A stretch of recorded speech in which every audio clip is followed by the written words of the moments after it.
Very good morning, my dear students. Today you are going to learn about the functional electrical stimulation, that is called FES.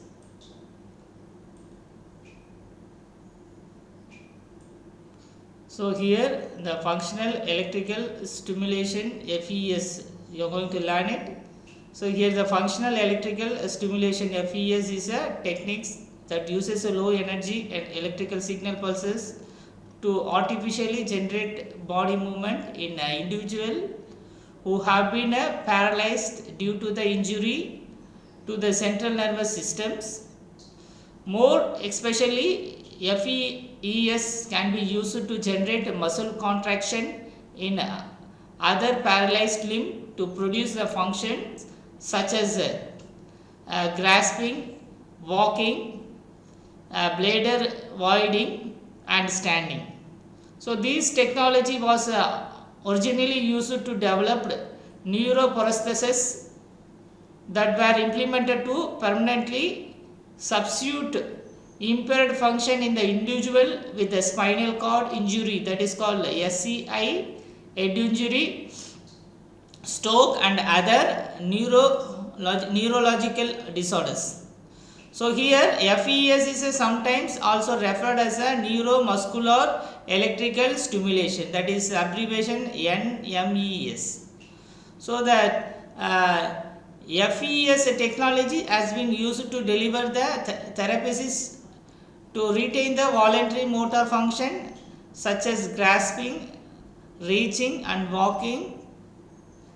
In this embodiment, the FES is used to short-term therapy, the objective of which is restoration of voluntary function and not lifelong dependence on the FES device.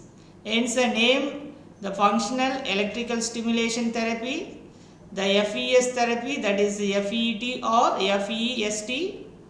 So here other word we can call it FEST is used as a short term intervention to help the central nervous system of a consumer to relearn how to execute the impaired functions instead of making the consumer depend upon the neuroprosthesis for the rest of the life. So here the principle, so the principle of this one is neurons are electrically active cells, and a neutron information is coded and transmitted as a series of electrical impulses called as action potential, which is represent a brief changes in a cell electric potential of approximately 80 to 90 millivolt. The nerve signals are frequency modulated, that is the number of action potential that occurs in a unit time of that is proportional to the intensity of transmitted signal that occurs in a transmitted signal, and which is typical action potential frequency is between the 4 to 12 Hz. Here the electrical stimulation can artificially elicit this action potential by charging the electric potential across the nerve cell membrane, that is which includes the nerve axon. So by including the electric charge in the immediate vicinity of outer membrane of the cell, the FES devices take advantage of a property of electrically activated nerve cell, which then may go on the active muscles or other nerves. So however, the special care must be taken in designing the safe FES device, as passing the electric current through the tissues can lead the adverse effect such as decreases in excitability or cell death. This may be due to the that is thermal damage, electroporation of the coil membrane, toxic product from the electrochemical reaction at the electrode surface over the excited targeted neuron or muscles. So here the typically FES is concerned with the stimulation of a neuron and nerves In some application, FES can be used to directly stimulate the muscles if their peripheral nerves have been served or damaged. So, however, here the majority of the FES system used today to stimulate the nerves or point where the junction occurs between the nerve and muscles. The stimulated nerve bundle include motor nerves, that is different nerves, descending nerves from the central nervous system to muscles, and sensory nerves, that is afferent nerves. So, afferent nerves, that is ascending nerves from the sensory organ to the central nervous system. So, here the electrical charge can stimulate both motor and sensory nerves. In some application, the nerves are stimulated to generate localized muscles activity, that is stimulating is aimed at generating the direct muscles contraction. So, other application of stimulation is used to activate the simple or complex reflex. In other words, we can say that the afferent nerves are stimulated to evoke a reflex, which is typically expressed as a coordinated contraction of one or more muscles in the response to the sensory nerve stimulation. When a nerve is stimulated, that is when sufficient electrical charge is provided to the nerve cell, a localized depolarization of cell wall occurs, resulting in action potential that propagate towards the both ends of the axon. So, in the cases sensory nerves are stimulated, the reflex arcs are triggered by the stimulation on the sensory nerve axon at the specific peripheral sites. One example of such as reflex is flexor withdrawal reflex. The flexor withdrawal reflex occurs naturally when the sudden or painful sensation which is applied to the sole of the foot. It results in flexation on hip, knee and ankle of affected leg, and extension of these contralateral leg in order to get the foot away from the painful stimuli as quick as possible. So, the sensory nerve stimulation can be used to generate a desired motor task such as evacuating flex or withdrawal flex to facilitate walking in an individual following stroke, or they can be used to alter the reflexes or function of a central nervous system. In the later cases, the electrical stimulation is commonly described by the term called neuromodulation.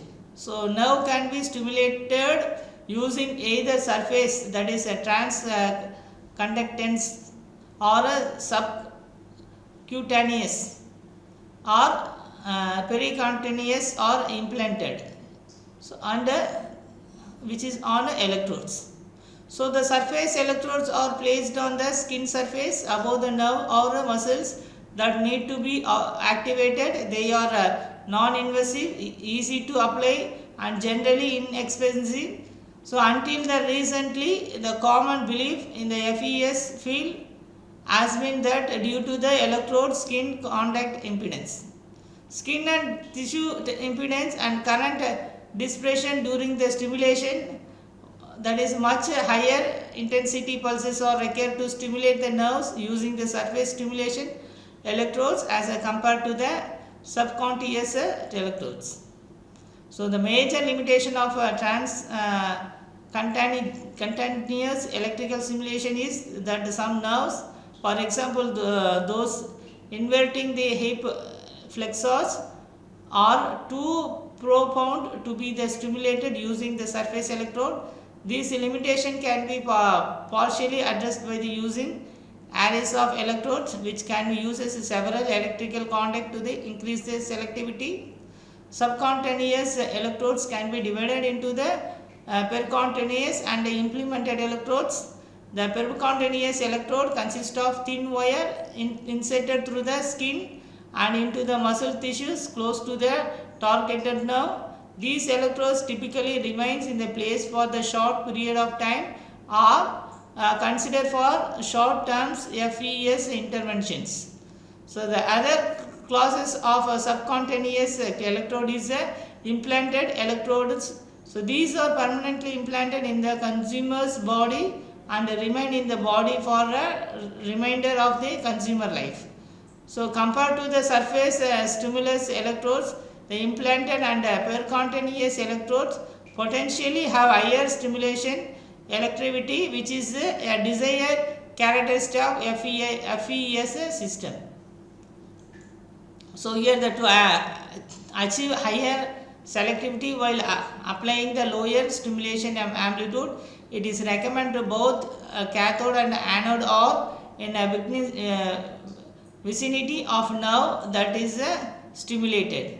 The drawbacks of implanted electrodes are they are required an invasive surgical procedure to insert, and as is the case with the very surgical intervention, there exists a possibility of infection following implementations.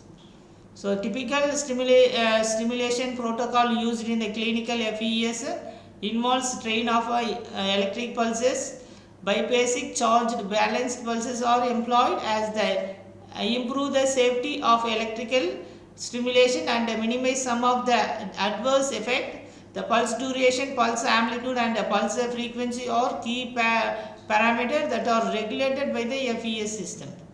So FES devices can be current or voltage regulated. The current regulated FES systems always deliver the same charges to the tissues regardless of the skin or tissue resistance. Because of that, the current regulated FES system do not require frequent adjustment of the stimulation intensity. The voltage regulated devices may require more frequent adjustment for stimulation intensity as the charges that they deliver the changes as the skin and tissues resistance changes. The system can be a simple such as FES system for muscles strengthening, or they can be complex such as FES used to deliver the simultaneous reaching and grasping or bipedal locomotions. The common application is a spinal cord injury. One is a spinal cord injury. The injury to the spinal cord interferes with the electrical signal between the brain and the muscles, resulting in a paralysis below the level of injury, restoration of limb function as well as the regulation of organ function are the main application of FES. Although FES is also used for treatment of pain, pressure, sore prevention. Second common application, walking in a spinal cord injury. So a technique for a paraplegic gait using the surface stimulation. Electrodes are placed over the quadriceps muscles and peroneal nerves bilaterally. The user controls the neuroprosthesis with the two push buttons attached to the left and right handles of a walking frame or on a can or crutches.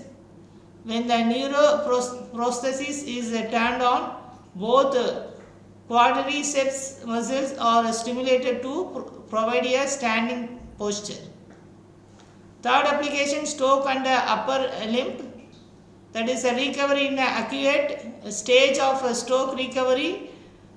The uses of cyclic electrical stimulation has been to increase the isometric strength of wrist extensors. In order to increase the strength of wrist extensors, there must be a degree of motor function at a wrist separated, that is the following stroke, and have a significant hemiplegia. That is patient who have a will elicit benefits of a cyclic electrical stimulation of a wrist extension that must be highly motivated to follow through with the treatment. So fourth application, foot drop. Foot drop is a common symptom in a hemiplegia characterized by a lack of a dorsiflication during the swing phase of the gait, resulting in short, shuffling strides. So it has been shown that FES can be used to effectively compensate for the drop foot during the swing phase of gait. So at the movement just before the heel of phase of gait occurs, the stimulator delivers a stimulation to the common peroneal nerve, which is resulting in the contraction of muscles responsible for the dorsiflications. There are currently a number of drop foot stimulators that are used surface and implanted FES technologies. The drop foot stimulators have been used successfully with the various patient population such as stroke, spinal cord injury and multiple sclerosis. The stroke, another application stroke,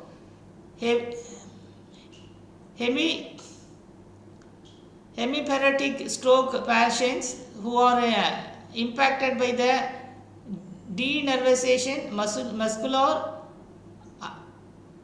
atrophy and spasticity typically experience an abnormal gait pattern due to the muscular weakness and incapacity to voluntarily contract certain ankle and trip muscles and the appropriate walking pace.